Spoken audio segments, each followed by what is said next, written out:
Hey filmmakers, today we're going to build two different follow focus rigs, and each setup is going to run off of only one battery. And I'm actually going to use some pretty affordable parts to make it all come together. We're going to use the Tilta Nucleus Nano for our follow focus, and I really like this. It's been super reliable. The main piece that these rigs are going to be built around is this small rig top handle, and this is a NATO version.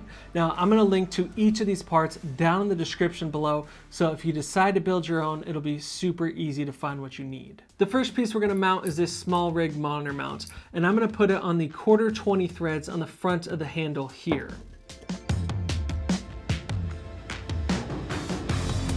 Next, we're going to add the monitor right to the top, and this is the smallHD focus, and I really like this one because it's just so light, small, and the operating system on it is so good. It makes it really easy to have the different tools that you need when you're pulling focus. Now we're going to add the quick release plate for the focus wheel on the side here, and I'm going to put it on the 1/4 thread, just 2 down right here. Now that we have that mounted, we can throw the focus wheel right on the side and lock it into place. So already this is looking a lot like a cool little follow focus rig, but there's a lot of parts to add to it still, so stick with me. So I wanted a way to power the entire rig from just one battery instead of having to swap out a bunch of NPF batteries and all these different little things for each component. So this is where the Soonwell battery grip comes in. This thing is awesome. Now I've already done an entire review on it, but it has 2 DTAP ports on it and a couple other ports so you can power all your different accessories. So we're actually going to mount this handle to another handle using the 1/4 threads on the side here. So let's get that on. And I'm actually using the 2 screws that came with the handle itself and this little mount that comes with it also.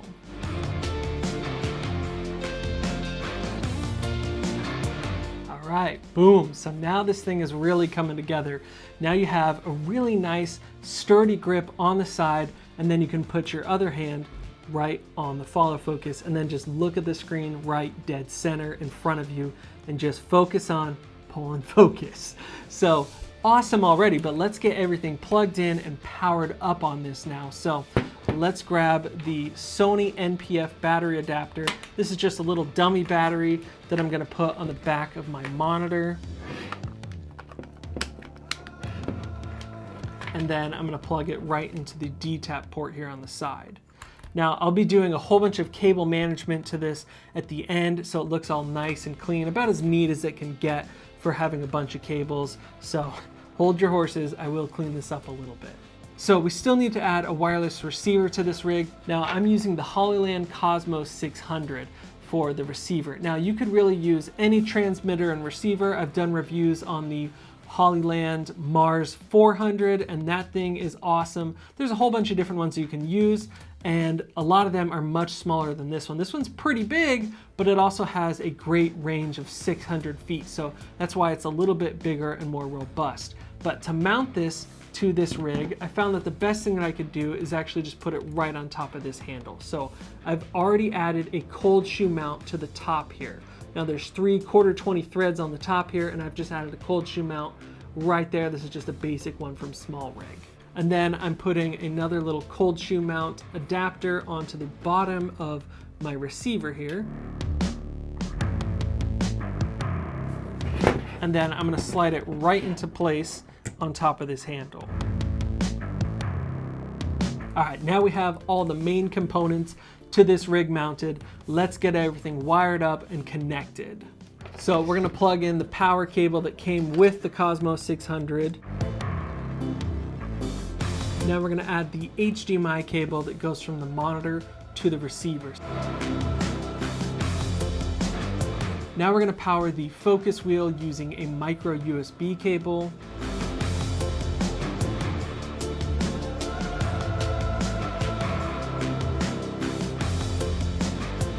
The next thing we need to add to this before doing all the cable management is a sun hood. So if you're shooting out in direct sunlight, it's really important to have something like this on it so you're not getting all those reflections.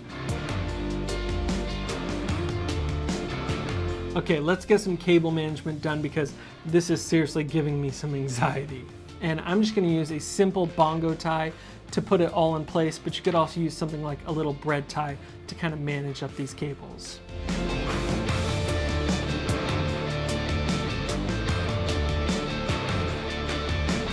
So there we go, our cable management is done. It's not perfect and beautiful, but it's pretty much as good as it gets when you have this many different cables running around.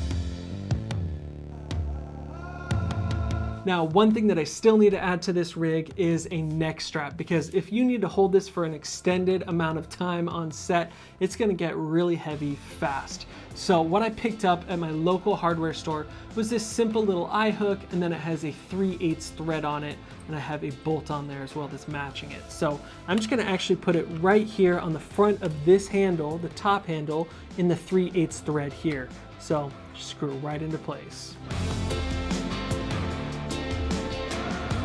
And then I have a neck strap that I had laying around and a carabiner. And the cool thing about this is it's like a little quick release. So you can just snap it right into place and it's ready to go. Throw it around your neck and you have immediate support to take some relief off of your hands and steady it up. So just like that, looks like a professional first AC, right?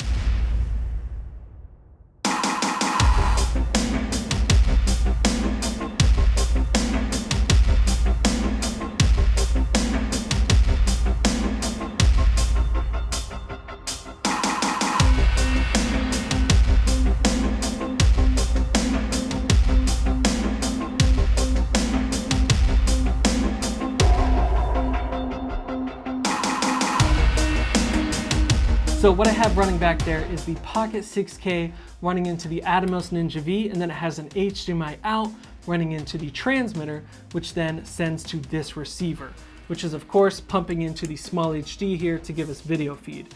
And the follow focus is of course wirelessly connected to the focus motor over there, which is on our Rokinon lens. So all of this together allows me to wirelessly pull focus on that camera from right here, talking to you guys.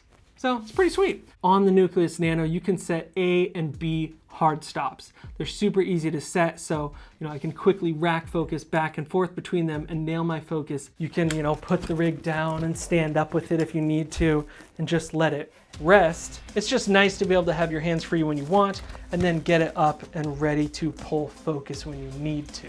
All right, so let's move on to the next follow focus setup, and it's gonna be very similar to this, but it's gonna run all off of a V-mount battery.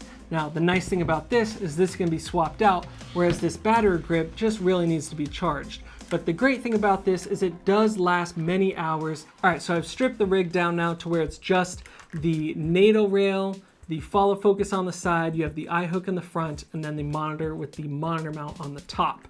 So we're gonna build off of just this now. So the first thing we need to add is a V-mount quick release plate. This one's from SmallRig. It's small, compact, and I really like it. The next thing that I've already done is I've actually added a NATO rail to the back of it. So I'm using 2 1/4-20 threads right into the back of the base plate to add this simple little NATO rail. Now, the great thing about this is because this is a NATO rail top handle, it's gonna be really easy to add the V-mount plate to the back of this. So I'm just gonna slide it right on here. Boom, and like that, we have a spot to put a V-mount battery on this rig. So that's super sleek. I'm gonna grab this V-mount battery from D&O and just slide it right into place. So because this rig is just so simple and basic, I had a lot of trouble finding a place to put the receiver. Now, I tried using a magic arm and just screwing it into one of the threads on the side here, and then having it on the end of the magic arm up here floating around, but as you know, gravity always takes hold and causes these things to just kind of tilt over. Those magic arms are never strong enough. So I really didn't like that. If you're using a smaller receiver, you could probably get away with it and find another spot on this rig to just kind of screw in and put the receiver. But I just played with a lot of options and it didn't really work. Might seem funny to some of you guys, but honestly, it's kind of the easiest way to just add the receiver to this rig. And that's by putting it directly behind the battery. And then I'm just gonna throw some bongo ties around it.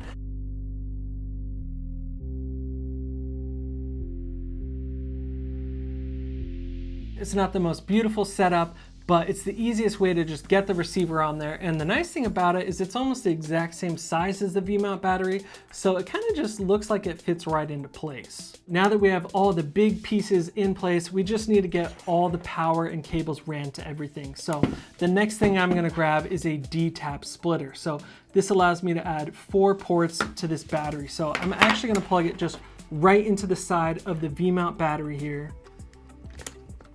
And then conveniently, I'm gonna use these bongo ties to secure it right into place. And I'm actually gonna use these bongo ties to pretty much do all the cable management.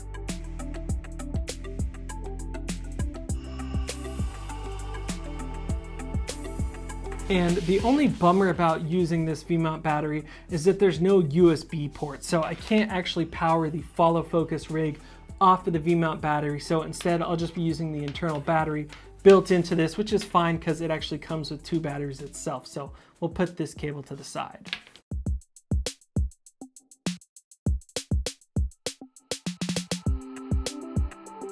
Now this setup is all ready to go. Obviously it looks a little bit crazy. We've got a huge bunch of cables here on the side, but they're all secured into place. Nothing's gonna come loose because we have a bunch of bongo ties to keep it all there. And everything is just kind of compact. It looks like a big brain to the whole unit. So of course we're gonna add this neck strap to it again. Again, that little quick release action, boom, put it right on. And then we're ready to go.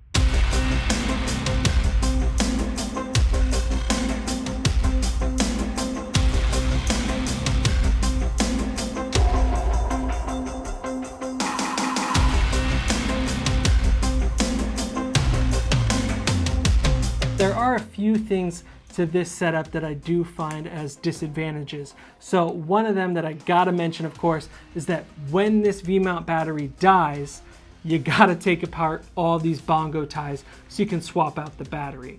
Now, the only reason you have to do that with this setup is because I've bongo tied the receiver to the back.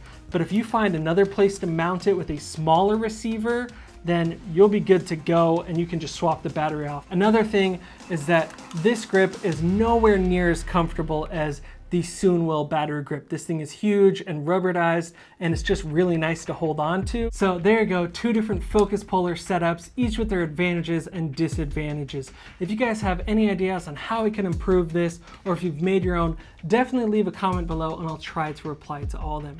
And guys, if you want to see more rig builds like this, definitely hit subscribe right now because I have a ton more videos coming out and you don't want to miss any of them. All right, I'll see you in the next video.